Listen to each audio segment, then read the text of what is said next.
Hello folks, my name's Ben and welcome to another Shots Fired Airsoft video, and today I've got the review of the APS UAR or Urban Assault Rifle that we unboxed a couple of videos ago.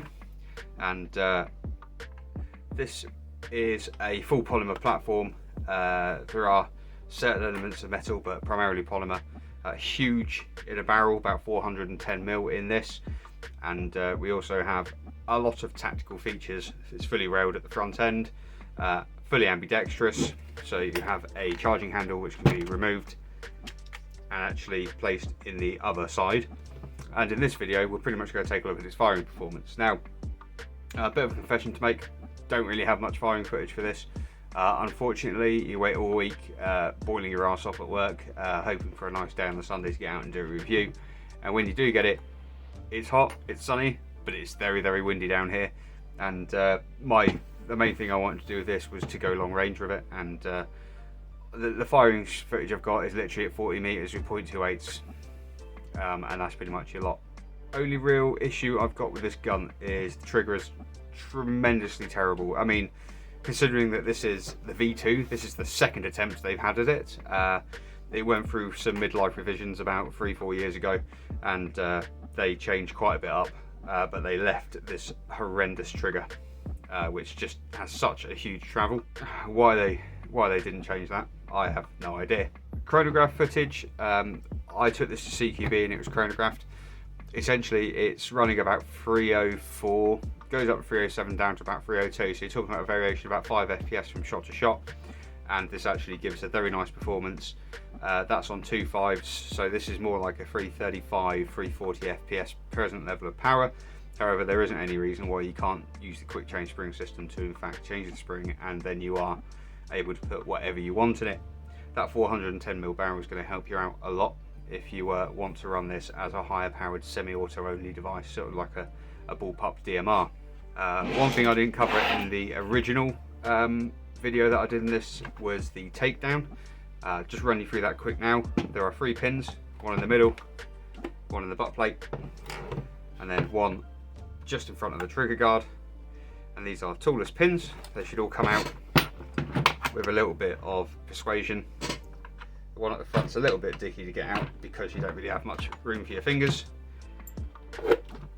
And then, like a G36,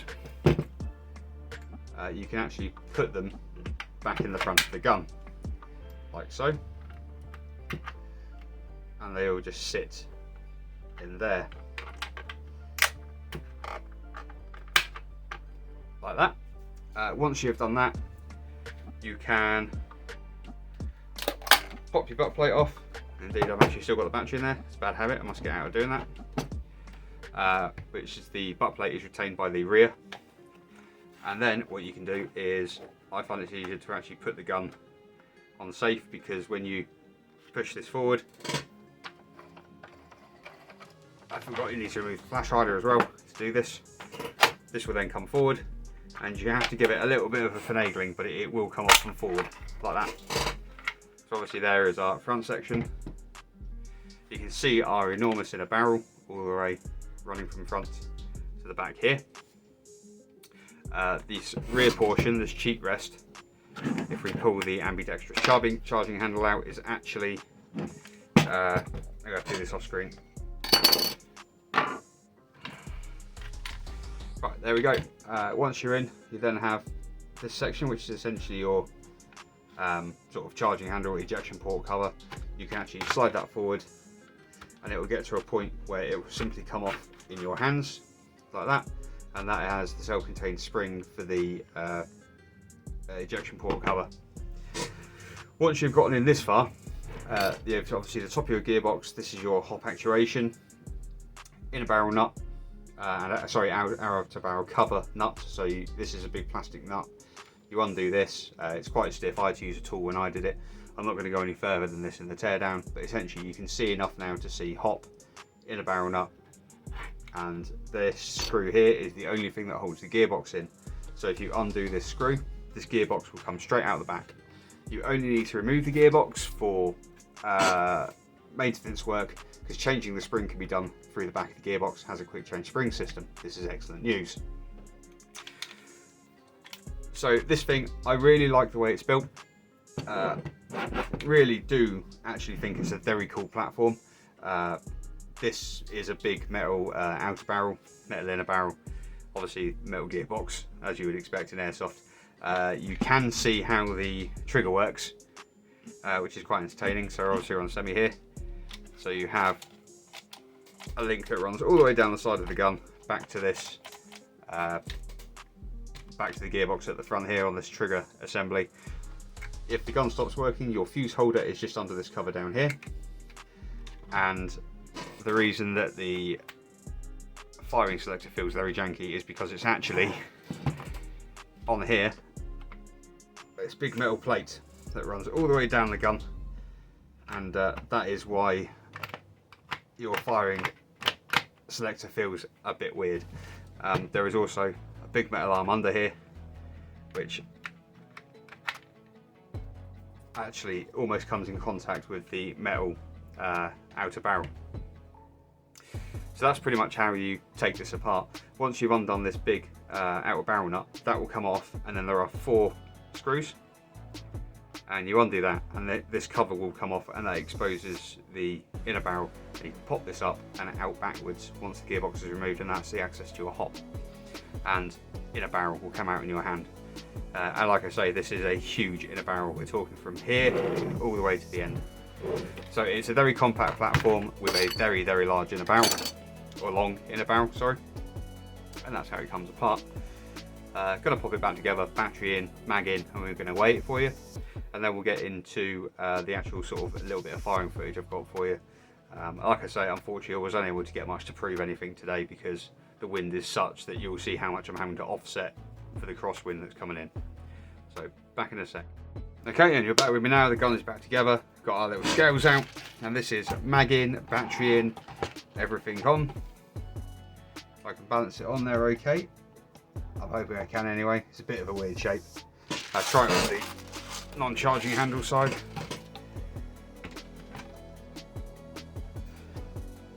There we go. Let's really touch on the table. Coming in about 2,650 grams, so about 2.65 kilograms, about 5.5 pounds. So quite a lightweight bit of kit. Obviously, we're kind of expecting that with a full polymer build.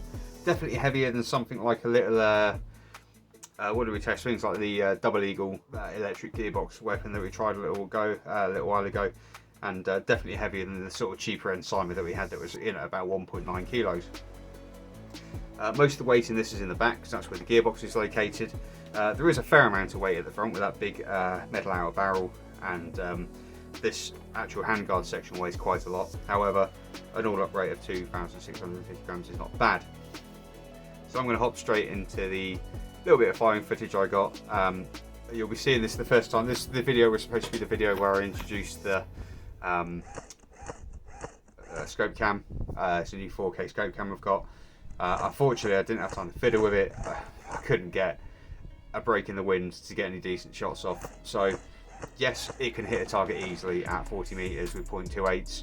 It can hop 2.8s. It can hop heavier than that. I actually got this to hop 3.6s relatively okay. It's not what do you call it? Not ideal for the gun. You'd want to run. I don't know. Maybe a 0.3 would be lovely in this. I think the hop can deal with it. Unfortunately, I just never got the chance to try it without the wind trying to blow me off course. I've run this twice in CQB. Only real problem I've had in there with the gun is the trigger is just so obnoxiously shit. It really is. And people say, oh yeah, but you can make it much better, you can shim it and all that. It's like, they've had two goes at doing this. Why don't they shim it at the factory? Why has it still got this much travel after all this time? This gun was originally released in like 2009 or something. It's been around for like 13 years. It's like you'd think at some point they could have shimmed the trigger at the bloody factory. But whatever. I actually quite enjoyed using it at CQB despite the trigger. It's a very mobile, fun to use platform. Really do actually enjoy using it. I'm just going to have to do something with that trigger myself because it's just absolute horseshit. But anyway, yeah, so do you buy this? 140 quid is what I paid for this. I think it's a really good buy for that. there's a couple of different ways you can go for it. Go with it. It's a very usable CQB platform because the overall length isn't that great. Although it's quite a long gun, you haven't got an extra 10 inches of barrel hanging out the end. It is this long, and your front hand is here and your rear hand's here. You're cuddling it mostly to you. So although it's quite a long gun, it isn't a sniper rifle. Obviously, the £140 price point puts it up against things like that double eagle, multi-function trigger box, etc., etc., AEG that we tried. It also puts it up against the Golden Eagle gas blowback M4 that we tried. I still think it's worth buying one of these because this can do something that the double eagle really couldn't do, and out the box that double eagle really did struggle with longer range shots. 20 meter CQB, fantastic. When I tried to run it over 30 meters, the hop was all over the place. It was so inconsistent, and you couldn't tune that out.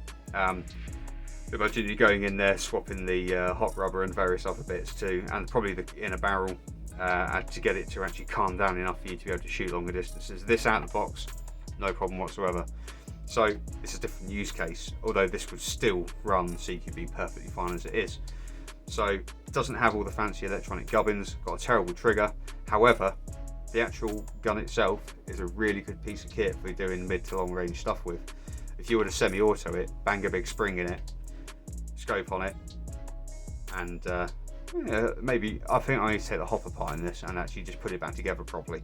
I don't think it's been assembled especially fantastically in the factory, but it does work and it will hop quite a heavy BB. I think you would have a very suitable DMR platform in a bullpup that wasn't 7 foot long. So that's kind of my thoughts on it. So thank you very much for watching. My name's Ben, and this has been a shots fired airsoft video. I do apologise for the slightly poor firing footage. There was just pointless taking loads and loads of firing footage. All it's going to prove is how badly BBs get blown around when it's really windy. So again, apologies for that. I hope you enjoyed it, and I'll be back with a video very soon. I'm now in summer with my work, which means that I'm pretty much continuously wall-to-wall work. However, I will try and get stuff out as soon as I can. So thank you very much, and goodbye.